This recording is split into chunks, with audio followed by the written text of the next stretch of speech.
Bismillah ar-Rahman ar-Rahim. Alhamdulillah, as-salatu was-salamu ala Rasulillah. Amma ba'd. Okay, so the next topic for today is the topic of Banu Qurayza.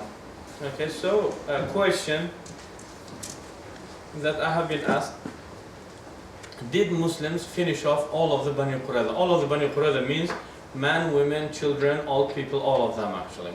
Okay, so then. So when first time when I have been asked, and then one of the brothers told me that it's actually there is a narration, or is there any? He told me that Rasulullah and the Sahaba, they did finish off all of the Jews, okay, of Banu Qurayza. So then actually straight away I doubted on my own information, because I read many books of the Seerah, and then I don't remember in any of them that it says that Rasulullah ordered to all of them to be finished off. Okay, but it was the judgment of Sad bin Muadh al-Awsi. Okay, so the one who was with Banu Qurayza, so he is the one who did issue the statement of this judgment actually. So then whatever I remember, because alhamdulillah I had really long experience of studying and teaching the Seerah, so all I remember that it was only the fighters. So the actual text I do remember that, and I did quote that. So the Sad bin Muadh issued fatwa saying تُقْتَلُ مُقَاتِلَتُهُمْ وَتُسْبَى نِسَاؤُهُمْ وَذَرَارِهِمْ. That was the statement. So what is that? تُقْتَلُ means to be killed as a revenge. But whom? مُقَاتِلَتُهُمْ, the fighters, soldiers of them. Okay, but brothers say that actually there are a good number of scholars, and some brothers say that all of them. So then I doubted my knowledge. Is it possible that there is some narration and I'm not aware of, but yet I had a good confidence on what I read, that it was only muqatilatuhum. And after that I've been asked just to make research, so here is the research, and here is the fruit of the research. Anyway, just to remind you about the whole story. So if you remember, after the few battles which happened with Quraysh, between Muslims and the Quraysh, first one is Badr, okay, and the second one is Uhud, okay, and after that, because if you know Makki people, during the trading, when they go for the trading in the summer, they go to the Syrian area, am I right? Sham. And Medina is exactly in between Mecca and Sham. So as Qurayshis, they did take off all of the belongings and all of the positions of the Muslim in Mecca, as well as they did kill in Uhud. They made a lot of slaughtering. So Medina, the Muslims in Medina, they were confusing. Okay, they were confusing the trading journey and caravans of the Qurayshis. It did annoy the Qurayshis. So then what did they do? They came with Banu Ghatafan, one of the actually biggest tribes of Arabian Peninsula in that time. And then they said, let's do one thing. Let's finish off Muhammad and his companions and his followers, sallallahu alaihi wasallam. So then we will actually save our religion as well as our journeys. Trading journey, because it's affecting on us financially and economically. Okay, so then they agreed on that, and they brought the soldiers. And then all of the sources of the Seerah, they say that the number of them was 10,000.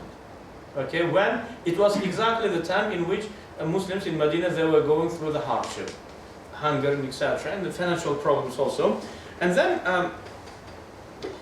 so when they came, okay, so Rasulullah wasn't ready for the battle because of the poverty and etc. They couldn't afford to go out and to fight with 10,000 of soldiers.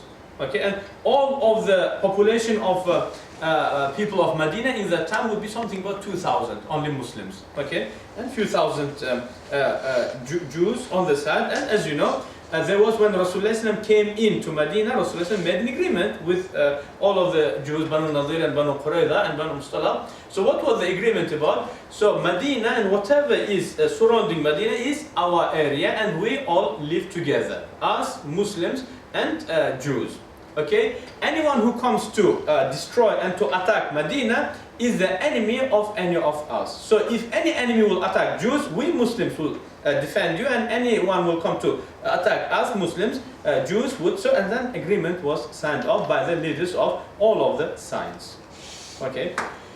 So that was the background of the story. So then when they came, while Qurayshis and Banu Ghatafan of 10,000 of soldiers, they were coming. So then Rasulullah ﷺ called them all, and then called the top Sahaba for the mashwara. So then each single Sahabi said, Ya Rasulullah, we should do so. And the minority said, Ya Rasulullah, we should go out and to fight with them outside. But the majority said, Ya Rasulullah, we are not ready, because of the number and our economical weakness and financial weakness. We are not ready for the outside battle, but defensive battle is maybe should be fine. But then another problem was, if we will fight with them inside of Medina, means we are fighting with them inside of our house. Definitely will get killed. Even if you win, we are going to be killed. Okay. So then Salman al-Farsi radiallahu anhu did suggest the way of doing that hole. Trench. He said that, Ya Rasulullah, actually we Persians, we do so on, and when enemy comes to us, if we do not have a palace castle to protect us, so then we do hole. So then anyone who jumps in, we kill him there. Means we will be stronger as protection, not as offensive battle. So anyway, so then they started doing it. So then when Banu Ghatafan and Quraysh came, it was something very strange. For first time they are seeing this. It did scare them. Because normally when, let's suppose that you want to fight with someone, okay, and then he started using a different way, different movements, you will be surprised, what is he doing, So it was the same thing with Qurayshis. So then they camped just outside of Medina. Okay, and they were very confident, because 10,000 of soldiers only, with 2,000 is not soldiers but all population, including women and kids and old people. 2,000, something about 2,500. So then actually Abu Sufyan came. Abu Sufyan came to brought his friend Huyay ibn Akhtab, and then they came to the leader, or you can say the king of Banu Qurayza, whose name was Ka'b ibn Asad. Okay, and he was, you can say, the leader of Banu Qurayza. And then he came and he started convincing Ka'b ibn Asad, saying, actually Muhammad, he never was your friend and he will never be one. Okay, so you should support us, because we came and that problem was there. But if you will attack from the back, we will finish him off and we will relax from Muhammad, you will relax from Muhammad, Medina will be yours, we will go back to make our trading. So Ka'b ibn Asad said, I'm never going to do it, because I made an agreement. And I'm not going to break my agreement. And then anyway, they carried on, and then they did convince actually. Okay, so then they agreed that Banu Qurayza, they have to fight from the behind, from the back of Rasulullah and the Muslims. So then when Muslims will turn back to fight with Banu Qurayza, Qurayshis and Banu Ghatafan, they supposed to be going in and killing and finishing off all of the Muslims. Okay, so that agreement has been done. And after that, so somehow this came to Rasulullah through some of the, because normally during the battle and war, people, the leaders, they send some spies just to make sure that everything is under control. So a message came to Rasulullah that there was breach of agreement of Banu Qurayza. But Rasulullah, just to double check about it, he sent Sad bin Muadh, leader of the Aus, and Sa'd ibn Ubadah, the leader of the Khazraj. And Ausis, they were the companions of the Banu Qurayza, as well as Khazrajis, they were with Banu Nadir. Okay, so then when Sa'd ibn Muadh and Sa'd ibn Ubadah, they came to Ka'b ibn Asad al-Quradi, so they straight away understood that something strange is going. Because he started insulting, Asad ibn Ka'b ibn Asad started insulting, saying, oh, you guys, Muhammad is this, Muhammad is that. So they understood that breach of agreement is actually right. So then Sa'd ibn Muadh said, look, he said, you have to be, do not be insane, because if you will break the agreement, then the Prophet ﷺ, after finishing his battle with Qurayshis, then he's going to come to finish you off. So he did warn him. So then Ka'b bin Asad, because he had confidence, because 10,000 people are waiting there to kill Rasulullah ﷺ, you know. So then after that, Sad bin Muadh radiallahu anhu started shouting, insulting. Okay, so then he's saying, you are this, stop doing all of this. So anyway, so then they went back. But Rasulullah ﷺ said to Sad bin Muadh and Sad bin Ubadah, when you bring the message, if it is bad message, then do not say it. Okay, directly, but give me some time, so then I will just understand. So then when they came back, so they said, Udal wal Qara. Ya Rasulullah, it is Udal wal Qara. What is Udal wal Qara? There was another breach. Do you remember the 70 of Qurra? They had been taken and they had been killed in Qara. Rasulullah understood, and then Rasulullah said, Allahu Akbar ya Muslimun abshiru. Oh Muslims, be happy, because we have got the message. So Rasulullah just didn't want the people to understand what is happening behind his back. Okay? So it was actually really bad, and after this breach of agreement, the hypocrites, in that time there was something about 300 hypocrites in Medina. 2,000 population, 2,500 population, some of them women, old people, and 300 among them are hypocrites. So then, after the breach of agreement, hypocrites said, oh, all of you, all of these kids came believing this Qurayshi kid, you know, and this Qurayshi kid is going to burn the back of all, started insulting them, and then they went back. So it did cause some certain type of non-stability with new Muslims, you know, because enemy 10,000 in front of you, Banu Qurayza cheated, and 300 doing this, you know. Now, what to do? So nothing happened. So then after that, there was one person from Banu Ghatafan, and Banu Ghatafan is the people, 6,000 soldiers from Banu Ghatafan. Okay, so one of the Banu Ghatafan, the leaders, one of the greatest leaders of Banu Ghatafan, his name is Nu'aym bin Mas'ud al-Ashja'i, came to Rasulullah secretly, saying, Ya Rasulullah, I'm a Muslim and I bear witnessing that there is no any God except Allah and you are Rasulullah. So please, can you order me? Because no one knows that I believe you. It is secret. So order me to do whatever you want to, and I will do it for you. Okay, so then Rasulullah said, Al-Harbu Khuda'a. Okay, battle is lying and imitating and pretending. Means lying and pretending and imitating is permissible in the battle. So then Rasulullah said, do whatever you can. Okay, so then Nu'aym bin Mas'ud went to Banu Qurayza, okay, saying, so far no one knows that he's Muslim. He went to Banu Qurayza saying, oh guys, you know, Qurayshis, you know that I'm your friend, okay, because I'm from Banu, because they had good relationship actually, Nu'aym bin Mas'ud with Banu Qurayza, leaders of, because they had trading, okay, so wheat trading. So then they said, yeah, of course, we never thought any bad about you, so we do trust you, so say whatever you want to. So then Nu'aym bin Mas'ud al-Ash'ari said, you know guys, these Qurayshis actually are strangers here, but you live with Muhammad. Okay, so if any problem will happen, they go back to their houses, but then you have to carry on living with Muhammad. Okay, and now Qurayshis are sorry because they came here. Okay, now they want to go back because they cannot afford to stay here for no long because their food and everything is finishing off. So now they are sorry, Qurayshis, and they are willing to go back. So that's why I suggest that you take the leaders as hostage. Qurayshis and from Banu Ghatafan, you take the hostages, because if they will cheat you, you will kill the leaders, so they will be unable to cheat you. They will complete the battle against Muhammad. They said, actually, mashallah, it is really good strategy, and it is good thing, you know, just to stay on the safe side, because Banu Qurayza live in Medina, but these strangers, they can go back, you know, if they lose the battle, they go back, but then these people, they cannot go nowhere, you know.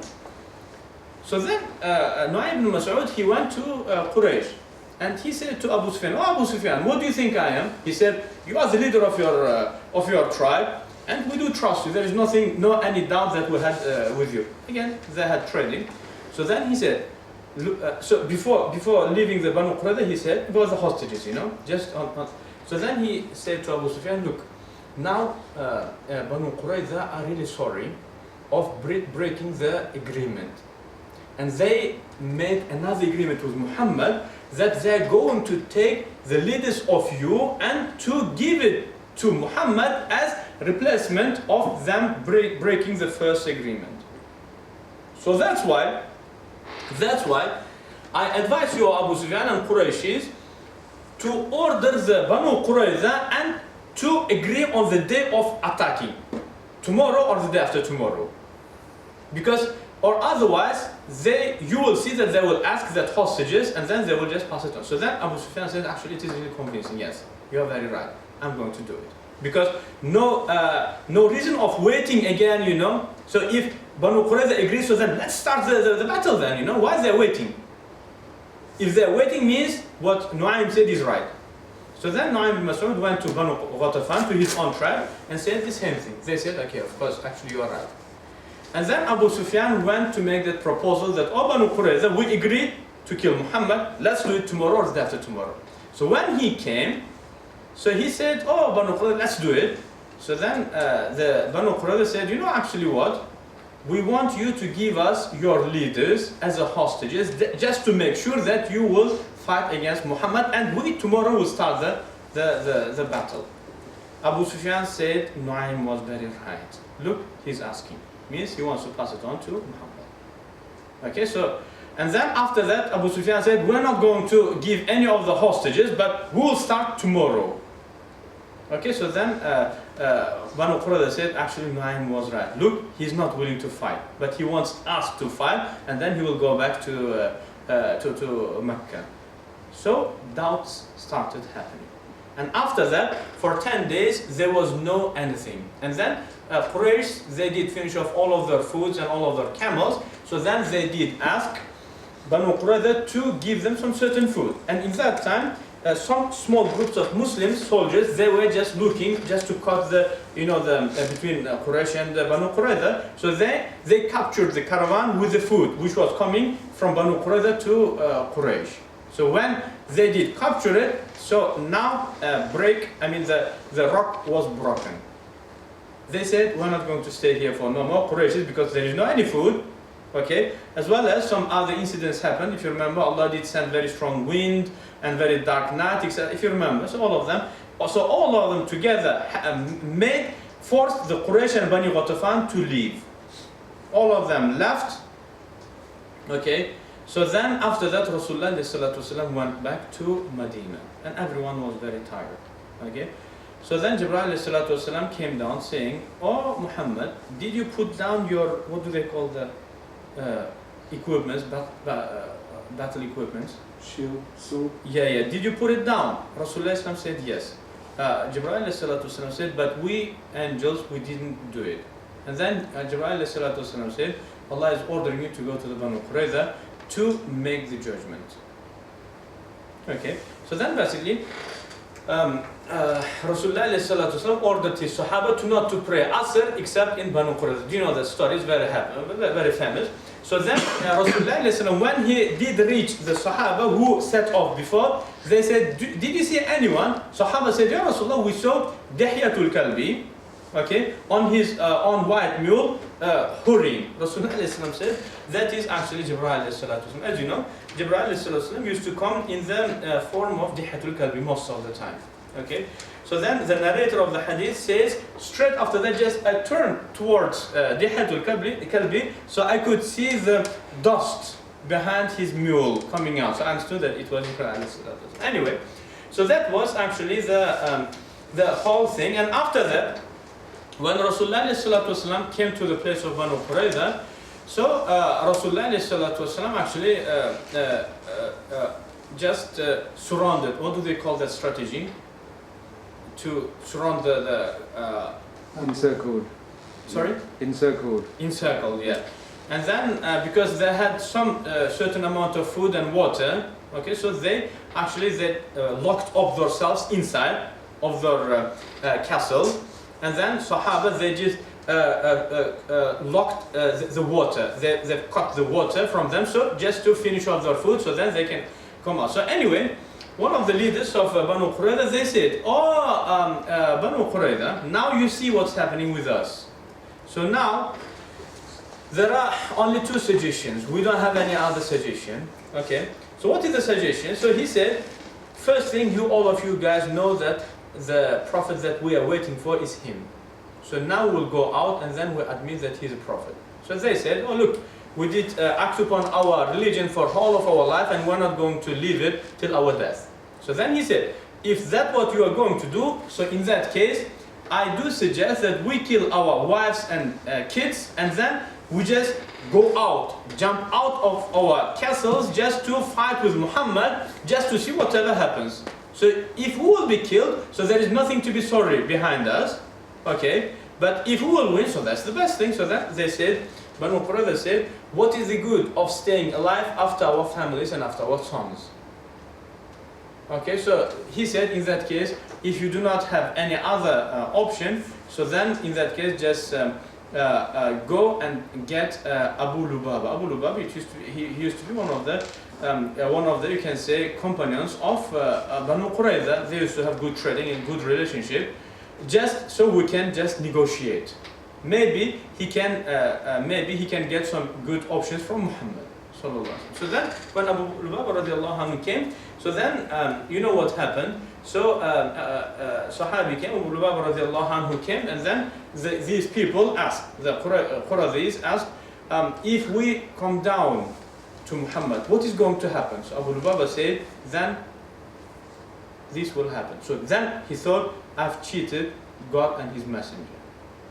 So actually Rasulullah did send him as a messenger between him and the Banu Qurayza, but him doing this made him not to go back to Rasulullah because he was ashamed of himself, and then he went to tie himself up to the pillar of Medina. So then Rasulullah commented saying, if he would come back to make istighfar, so I would make istighfar for him and then Allah would forgive him. But because he made that judgment, so then I'm not going to change anything till Allah will reveal the ayah. And anyway, after that ayah came down saying Allah has forgiven him. So then, so then Banu Qurayza, they agreed that Sad bin Muadh al-Awsi, who was the companion of Banu Qurayza, to make his judgment. And as you know, Sad bin Muadh, he was injured. Okay, so his veins was shot. Okay, and he was bleeding. So Banu Qurayza accepted the judgment, and then Rasulullah ordered Ansaris to bring Sad bin Muadh. So then they brought him on his donkey, and when he was very ill, actually he was in the masjid, just in the tent in the masjid because he was ill. So when he came, Rasulullah said to the Ansar, "Qumu li sayyidikum," and get up as a respect for your leader. Okay, so then Rasulullah said, "Oh Sa'ad, here is Banu Qurayza, your companions in the Jahiliyyah, they used to be together. They are asking you to make your judgment, and they will be happy with your judgment." So then Sad bin Muadh turned towards Ansars because there was good relationship between Ansar and the Banu Qurayza. So Sad bin Muadh he wanted, if he makes judgment, for that judgment to be implemented. No any emotions should disrupt his judgment. So then he said to the Ansaris, if I will make my judgment, do you give me guarantee that my judgment will be implemented? All of the Ansar said yes, Sa'ad, because you are our leader. So then he just made half turn towards Rasulullah and Abu Bakr, saying, but what about the people who are on this side? Means if I will make my judgment, will they accept it? So Rasulullah did this, means yes, we will do. And then Sa'ad bin Muadh made his very famous judgment. And what was that judgment? Because the main question was about what was the judgment of Sa'ad bin Muadh. So Sa'ad bin Muadh, radiallahu anhu, he said the following statement. So I'm going to quote. He said, تُقْتَلُ مُقَاتَلَتُهُمْ وَتُسْبَى ذُرِّيَّتُهُم, means their soldiers will be killed, okay, and their descendants will be taken as hostages. So then Rasulullah replied back saying, قضيت بحكم الله means that was the judgment of God. And in different narration, Rasulullah says, قضيت بحكم الملك, and you did judge by the judgment of the king, means Allah subhanahu wa ta'ala, because that was a cheating, breach of the agreement, and that was the judgment of God and His Messenger, and then you did pronounce the correct judgment. So that is the main thing. So then after that, so the brothers asked me, saying that if any narration says not the soldiers but all of them will be killed. So after that I went back to my place, and then I started making my research, okay, about if there is any even fabricated narration in which it says that all of them have to be slaughtered. So I couldn't find any of them. Maybe it's because I do not have enough sources, but anyway, those soldiers being killed, it is in the Sahih Muslim, and inshallah I'm going to leave all of these references here, and it is in Musnad Imam Ahmad, Musnad Abd ibn Humayd, as well as Musannaf ibn Abi Shayba, Sunan of Nasa'i, Sahih ibn Hibban, and Mu'jam of Tabarani, and Sunan of Bayhaqi, Dalail al-Nubuwah of Bayhaqi, Sunan of Sa'id ibn Mansur, and the rest of all of the references quote exactly the same thing. تُقْتَلُ مُقَاتِلَتُهُم. Okay, soldiers to be killed. Okay, so that is one thing. So it is literal, direct proof that there is no any other thing about all of them being killed. Okay, as well as it is indirect proof that there was no any statement about all of them have to be killed, because we do have, if you remember, Rasulullah ﷺ, what did he say? He predicted. Rasulullah ﷺ made a prediction, which is in Mustadrak of Hakim, as well as Bayhaqi is narrating, saying that Rasulullah ﷺ said, يكون في أحد الكاهنين رجل يدرس القرآن دراسة لا يدرسها أحد غيره. Means they will be from the descendants of one of these two priests. Kahin means priest, means rabbis. Okay, Banu Qurayza and Banu Nadir. Person who will be رجل يدرس, the person who will learn Quran, and no one will equal his knowledge of Quran. And there are some other predictions about the same person. So who was that person? That person was Mhmd bin Ka'b bin Sulaym al-Quradi. So if all of the Banu Qurayza was finished off, so then where did he come from? You know, so means there was people. So then in the Siyar al-A'lam al-Nubala and other sources of the history of Islam, they say, Imam Zahabi specifically says that Mhmd bin Ka'b ibn Sulaym, so he is the son of Ka'b ibn Sulaym. Who is Ka'b ibn Sulaym? He was one of the hostages. So he was young kid, when that incident took place. Okay, and so he was one of the hostages. Father of Mhmd bin Ka'b al-Quradi was one of the hostages. So then after that he married, and then he gave birth of his son, and he called him his son by Muhammad, by the name of Muhammad. And then the date of birth of Mhmd bin Ka'b, about whom Rasulullah made his prediction, was 30th of Hijrah. Okay, and there are some beautiful quotations about some tafsir which is narrated from Mhmd ibn Ka'b al-Quradi. Okay, so anyway, that is actually my research. So all of the sources that I have, okay, all of them say that Sad bin Muadh made his judgment saying تُقْتَلُ مُقَاتِلَتُهُم only. Their soldiers to be killed. But in terms of all of them, I didn't find any reference for that. Wallahu. But if these Salafi brothers, if they can give me some references, inshallah, I don't mind to go to double check about it. But I don't believe that there is any. It could be maybe fabricated or some weak. Okay, so in that case, they have to reply why Rasulullah made that authentic prediction about Mhmd bin Ka'b al-Quradi, and where Mhmd bin Ka'b al-Quradi came from.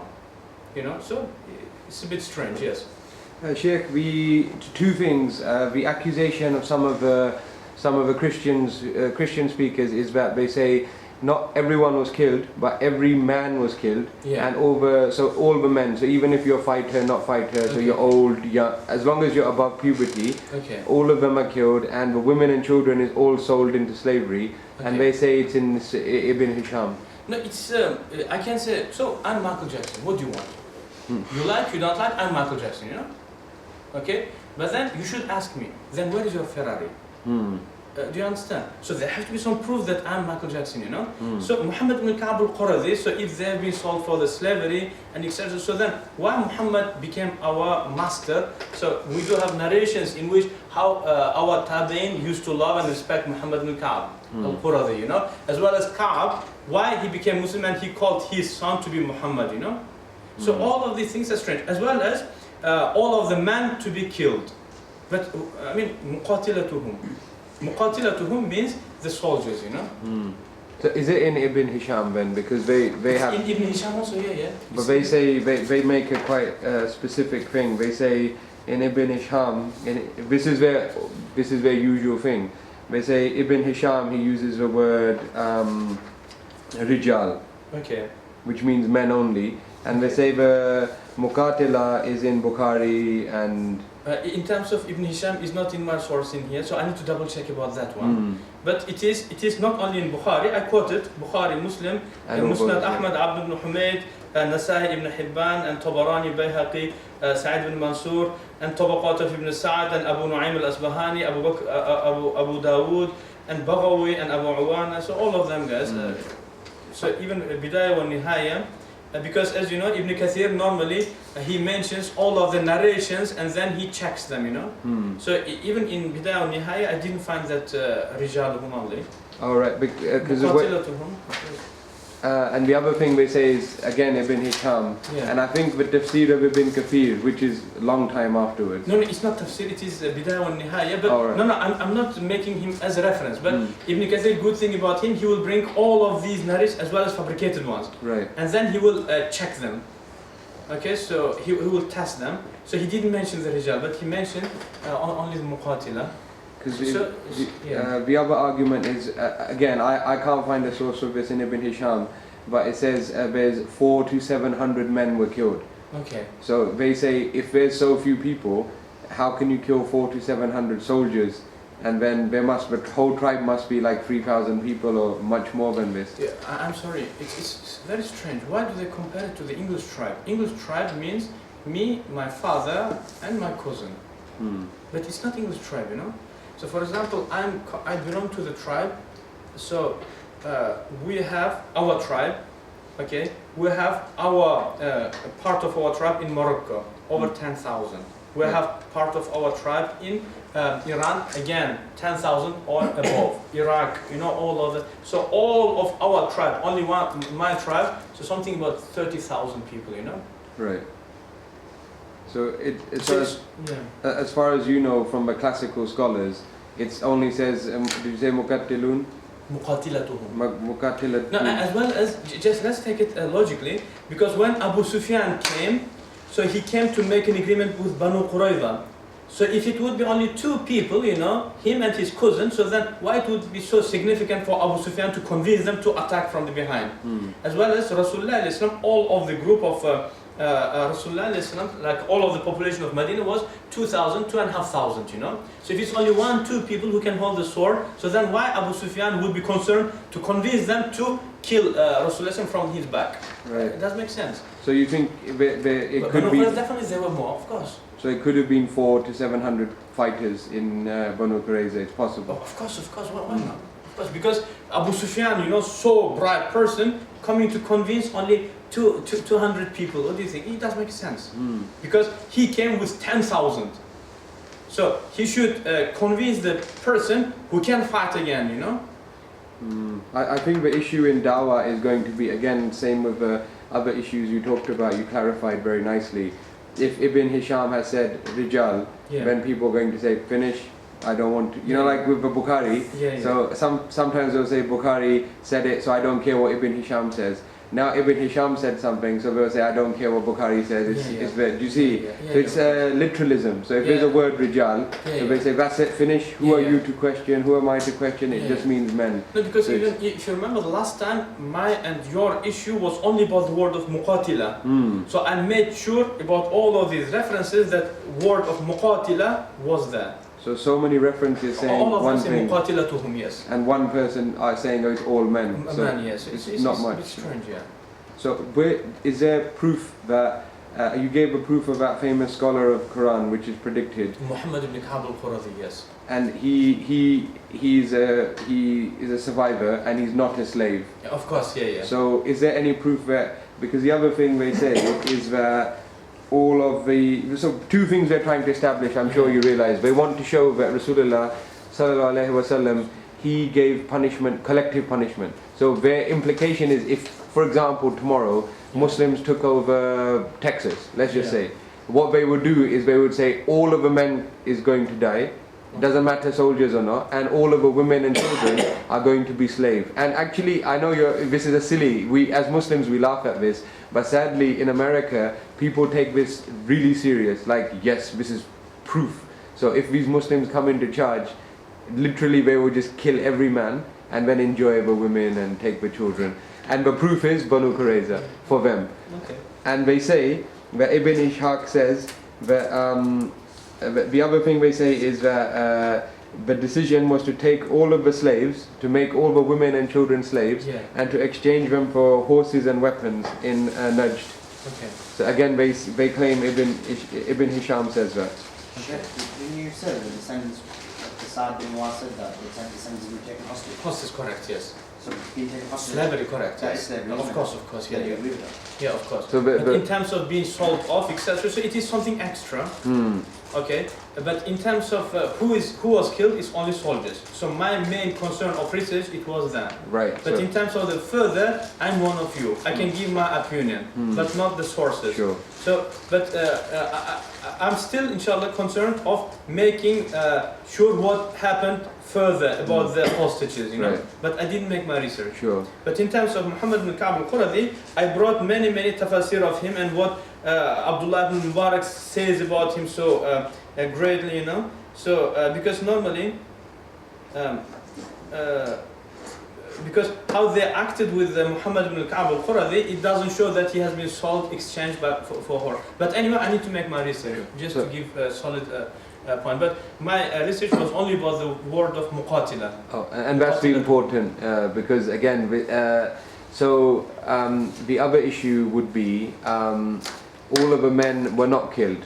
And as a Hanafi scholar, you know the positions of your school. Did any Hanafi scholar use this example of Banu Qurayza as an excuse and say in jihad you can kill every man? So for example, how we are accused that if we took over a country we would... It is, okay, in our Hanafi sources, in Usul, in Asl, in Al-Jami' al-Kabir, Imam Muhammad, Al-Jami' al-Saghir, Imam Muhammad included the chapter called Jihad. And in that he quoted, if you want I can quote from there, he says it's not permissible to kill the old man, okay, and kids as well as the ladies, and then he mentioned few things, for example to destroy the animals, etc., okay, and then he said except if that man or the lady are engaged into the battle in terms of giving opinions against strategy, etc. Only then it will be permissible to do so. So even the Muslims who the Western Islamophobes would say are the most earliest, barbaric, backward, forgive me for saying Muslims, even they didn't use Banu Qurayza as an excuse to kill everyone. So this is a new argument. Exactly. So if that would be authentic, so then they would, Hanafis would quote that saying it is permissible to do whatever you want to. Right. But then Muhammad put a restriction, did mention the restriction about who permissible to be killed in the battle. So Imam Muhammad is long time before invasion of Texas. This is early generation. Okay. So, but he was narrating from Abu Hanifa, so it is the opinion of Tabai actually. Right. Imam Muhammad didn't make up his thing, but he's narrating that opinion from Imam Abu Hanifa directly. So the harshest, so according to the Western people, they will say that's the most medieval, harsh opinion, is you still can't kill based on Banu Qurayza. Okay. So it's very clear now. But anyway, I need to make my research about what happened further. But as you can see here, so for example, Muhammad bin Ka'b al-Quradi was born in Kufa. So most likely, Ka'b ibn Sulaim al-Quradi became Muslim, so that's how he did call his son as Muhammad bin Ka'b. And even there is narration in which mother of Muhammad bin Ka'b al-Quradi once said to her son, saying, "Oh my son, what's the matter? If I wouldn't know that you are a obedient person, I would think that you did commit a major sin because I see what you are doing with yourself.